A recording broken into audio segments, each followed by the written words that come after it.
Muy buenas, soy Alejandro, soy fisioterapeuta y en este vídeo os vamos a compartir información acerca de Vibramove Physio, que es un dispositivo pues, que abarca diferentes funciones y bueno, el principio, el denominador común de este dispositivo es el estímulo vibratorio local.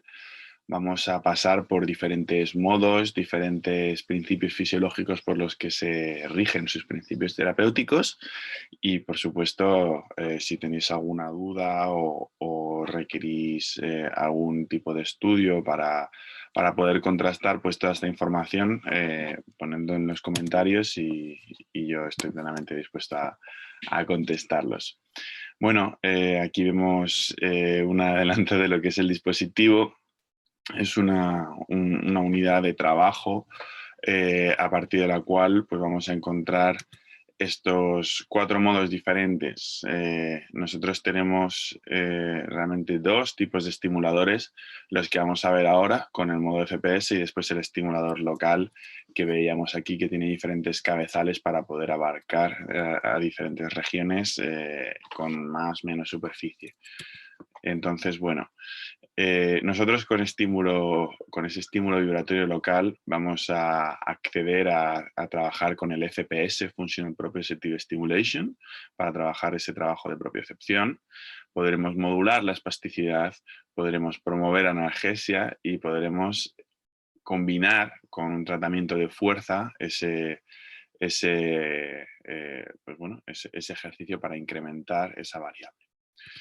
Vamos a empezar con Functional Proprioceptive Stimulation. Nosotros igual podemos estar más familiarizados con otros dispositivos en las nuevas tecnologías para rehabilitación, dispositivos más mecánicos o incluso que se rigen por otros principios neurofisiológicos, como puede ser un exoesqueleto o un FES.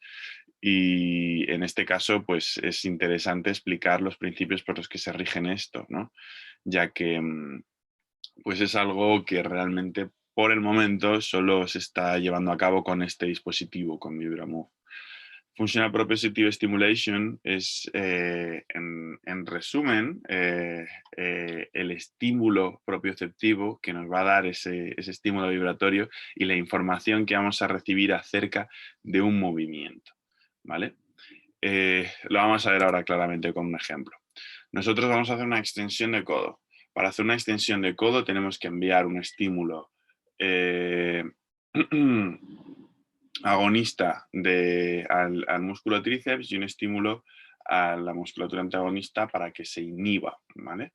Entonces, ¿qué es lo que está sucediendo? Además de toda esta información motora que estamos proyectando y ese estímulo inhibitorio que se da a nivel medular. Pues lo que está sucediendo es que aquí estamos mandando información hacia nuestro sistema nervioso central acerca de la velocidad y la amplitud del movimiento. Una de las estructuras que son responsables de este proceso, de este fenómeno, es el uso neuromuscular, ¿vale? El uso neuromuscular es una estructura que está compuesto por fibras nerviosas 1A, fibras mielinizadas. Luego, en el tema de la modulación del dolor, vamos a hablar un poquito de eso.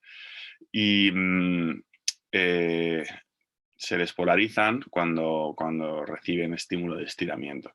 En esta imagen podemos ver, ¿no?, que el músculo se encuentra estirado y tenemos todos estos potenciales de acción en el continuo del tiempo. En este caso el músculo estaría contraído y no se produce tal despolarización, ¿vale? Eh, es una de las estructuras que protagonizan este proceso. No es la única, pero sí que nos va a dar una información muy valiosa acerca de ese movimiento, de esas referencias que estamos recibiendo acerca del movimiento, ¿vale? El caso es que, bueno, por neurografía ya se ha grabado ese estímulo, ese input que se proyecta desde el uso neuromuscular y ya se sabe con precisión cómo sería ese movimiento, cómo sería recibir esa información del movimiento. Partiendo desde este punto, el ser en parte y sin el en parte mecanorreceptores, parece ser que otros estímulos mecánicos, como el estímulo vibratorio, pueden llegar a despolarizar la membrana del uso neuromuscular. Y ahí entra en juego el Vibramove. Vibramove proyecta un estímulo vibratorio, una frecuencia y a una intensidad determinada que localizados en la unión miotendinosa, que es donde parece que está más accesible ese uso neuromuscular, pues conseguimos generar la misma aferencia que se generaría cuando se está llevando a cabo el movimiento real. ¿En qué conduce todo esto? Pues conduce a que nosotros vamos a experimentar un movimiento que no se está llevando a cabo de forma real. Y bueno, a partir de ahí decimos, vale, nosotros nos ponemos un dispositivo, experimentamos un movimiento de forma virtual, por así decirlo, cerramos ojos y sentimos que se está llevando a cabo ese movimiento, abrimos ojos, no se está llevando a cabo el movimiento. Em, ¿Qué beneficios podríamos encontrar, ¿no? En eso? Bueno, creo que lo más interesante es plantear un estudio en este punto de la charla para poder entender qué es lo que está sucediendo a nivel cortical y qué es lo que sucedería si no se generase ese estímulo vibratorio y en lugar de eso no se hiciese nada, ¿vale? Aquí tendríamos un estudio de 16 sujetos en los que 8, estamos hablando de sujetos sanos, fueron inmovilizados y 8 fueron inmovilizados con la férula que vemos, solo que además se les aplicó un estimulador local en diferentes regiones de la mano que va a ir a una frecuencia y a una intensidad concretas, ¿vale? Al grupo que fueron inmovilizados me parece que les pusieron un estímulo placebo, un estímulo vibratorio placebo, sin regirse por esos parámetros que comentamos, ¿vale? Si les midió el ROM antes, el ROM después de esa inmovilización, evidentemente, después de esa inmovilización, pues va a haber un proceso desadaptativo, por lo menos en el grupo al que no se aplica ningún tratamiento, y lo podemos ver aquí. En el grupo 1, el grupo de la izquierda, pues tendríamos esa neuroplasticidad desadaptativa en la comparación del pre y el post, ¿no? Pidiéndoles el mismo movimiento, podemos ver que las áreas del cerebro que se iluminan, ¿no? Por así decirlo de alguna manera, que se activan, pues son proporcionalmente menores a cómo se activaban antes de entrar en el estudio, antes de hacer esa inmovilización de 5 días. Y bueno, lo que vemos aquí en el grupo 2, en el grupo que sí que se realizó esa inmovilización, pero también se les proporcionó un estímulo vibratorio, es que en la corteza parece que no se ha generado esa neuroplasticidad desadaptativa, sino que además en algunos casos pues podríamos ver que pues bueno, se corticaliza un poquito ese movimiento, ya que en áreas más frontales, más anteriores, pues encontramos esa activación, esa actividad, ¿vale?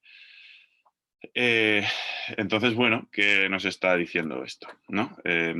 ¿Con qué objetivos utilizaríamos el Vibramove a partir de estos principios, de estas bases neurofisiológicas? Una de ellas es evitar, ¿no?, ese proceso neuroplástico desadaptativo y sobre todo en esas fases en las que se produce, ¿no? El Vibramuf es un dispositivo que es apto para introducirlo en las UCIs, que se puede integrar en pacientes en estadios agudos, también en estadios un poquito más subagudos o crónicos, ¿vale? Pero nosotros ya estamos potenciando el hecho de que se esté proyectando esa información al sistema nervioso central y por ende estamos generando esos inputs y estamos procurando el conservar esas vías, ¿no? Em, Eso por un lado, ¿no? En la fase aguda, en la fase más precoz del tratamiento, que sabemos que son momentos clave, ¿no?, en la recuperación espontánea del paciente. Por otro lado, en pacientes crónicos que tienen alteraciones de propiocepción, etcétera, nosotros nos estamos asegurando que a nivel periférico estamos proyectando información coherente a nivel propioceptiva y estamos combinando con esa información que está sintiendo el paciente con un input visual en la pantalla de observación de acciones. A partir de ahí, nuestro propósito es generar aprendizaje motor por asociación, además de pues, ese estímulo que estamos promoviendo al paciente, que nuestro objetivo es bueno, que llegue, que se interprete de una forma correcta y cuando el paciente esté sintiendo que se está estirando el codo, pues que se esté estirando el codo, ¿no? A partir de ahí, pues se pueden aplicar diferentes estimuladores. Con Vibramove Physio contamos con 2 estimuladores, entonces podríamos aplicar en agonista-antagonista en diferentes articulaciones. Con el Vibramove, la unidad completa, son 12 estimuladores y se podrían llevar a cabo gestos funcionales un poquito más complejos como alcances, agarres, marchas. Y bueno, a partir de ahí, pues esto es un trabajo de propiocepción. Em, Esto sería lo relativo al modo FPS, que es así el más largo de explicar porque es un principio, como decimos, bastante novedoso. No es tan novedoso, pero sí que es muy, muy, muy socorrido el trabajo del estímulo vibratorio local en pacientes con espasticidad y se rige por un principio diferente. La frecuencia e intensidad van a ser diferentes y la aplicación, la ubicación de los estimuladores va a ser también diferente. En este caso vamos a ubicarlos en el vientre muscular y nosotros sabemos, lo vamos a ver también más adelante en la aplicación de Vibramove Physio en el propósito de buscar fuerza. Sabemos que si nosotros aplicamos un estímulo vibratorio, una frecuencia, intensidad determinada en el vientre muscular, vamos a promover la activación de ese músculo en concreto. Entonces, partiendo de ese fenómeno de inhibición recíproca que hemos explicado antes, ¿no? Si yo activo musculatura agonista a nivel medular, deberíamos estar enviando un input de inhibición de la musculatura antagonista, ¿no? Eso se llama inhibición recíproca y bueno, pues es el fenómeno por el que se rige, ¿no? Estamos activando, en este caso, pues en la foto se ve musculatura extensora con el propósito de inhibir musculatura flexora. En este caso, como veis, tenemos aplicación bilateral. Eso es que si no hay mucha afectación a nivel de espasticidad o si no se tolera, bueno, si se tolera bien, mejor dicho, ese estímulo vibratorio, pues es interesante hacer que sea alterno y combinar un poquito esos inputs, ya que la musculatura espástica, como bien sabemos, no es musculatura que esté fuerte, por así decirlo. Bueno, hemos hablado ya un poquito de esto, ¿no? De que su aplicación está en estadios agudos, en estadios crónicos y que el principio es ese estímulo, ¿no? Esto se me ha movido un poco porque esto es relativo al FPS. La espasticidad pues, se puede tratar en cualquier estadio. Los tratamientos giran en torno a 20-35 minutos del manejo de espasticidad. Lo vamos a ver aquí, si no me equivoco. Y bueno, realmente encontramos mejorías a nivel local en esa espasticidad de intrasesión. Los pacientes refieren buenas sensaciones al respecto de este tratamiento y muchas veces se combina ese tratamiento de modular espasticidad con luego terapia convencional o terapia robótica con exoesqueletos, ya que acomoda un poquito más esas estructuras periféricas para poder luego trabajar ejercicio terapéutico. Bueno, aquí tendríamos otra de las aplicaciones que no tendríamos por qué desviarnos de la fisioterapia neurológica, pero también es una aplicación muy interesante en el manejo del dolor, en la fisioterapia traumatológica, y es un principio que rigen pues, muchos de los tratamientos que se llevan a cabo hoy en día y desde hace unos cuantos años, que es la teoría de la compuerta, ¿no? Vamos a repasarlo de una forma muy rápida, lo que sería la teoría de la compuerta y cómo un estímulo vibratorio podría llegar a generar analgesia o inhibición de ese estímulo nociceptivo, ¿no? Y es que pese a lo que muchas veces creíamos, ¿no? Cuando empezamos a estudiar cosas relativas al dolor, no hay vías del dolor. La nocicepción se transmite por una vía, por el astramisco medial y comparte información con otras vías, ¿no? Comparte información con el tacto, comparte información con estímulos térmicos, ¿vale? Y a pesar de lo que podríamos creer en un principio, el estímulo doloroso se transmite por fibras que no son muy mielinizadas, son fibras lentas, las fibras tipo C, que van a 1 metro por segundo. Mientras que todos esos otros estímulos que hemos comentado, ¿no? Esos estímulos mecánicos, esos estímulos térmicos, son fibras, como comentábamos antes, ¿no? Las beta y las delta, pues que son bastante más rápidas, son fibras mielinizadas, ¿no? Estamos hablando de 5 a 30 metros partido por segundo, o sea, es bastante más rápido. Y a partir de aquí, pues, ¿cómo podríamos explicar, ¿no? qué es lo que está sucediendo si nosotros aplicamos un estímulo mecánico, un estímulo vibratorio, ¿no? Nos imaginamos que nos hemos dado un golpe en el codo, el fenómeno por defecto que haríamos todos los seres humanos o los perros cuando se hacen daño, ¿no? Que también se frotan o se lamen las heridas, pues es darnos estímulos táctiles o incluso térmicos, ¿no? Una combinación que es frotarnos, ¿no? ¿Y qué es lo que está sucediendo, no? Nosotros nos estamos dando un golpe en el codo y tendríamos aquí estos coches rojos que serían el estímulo nociceptivo, ¿no? Que parten por la vía tipo C hasta el sistema nervioso central, donde ahí se interpreta ese estímulo doloroso, ¿no? En base a otros factores.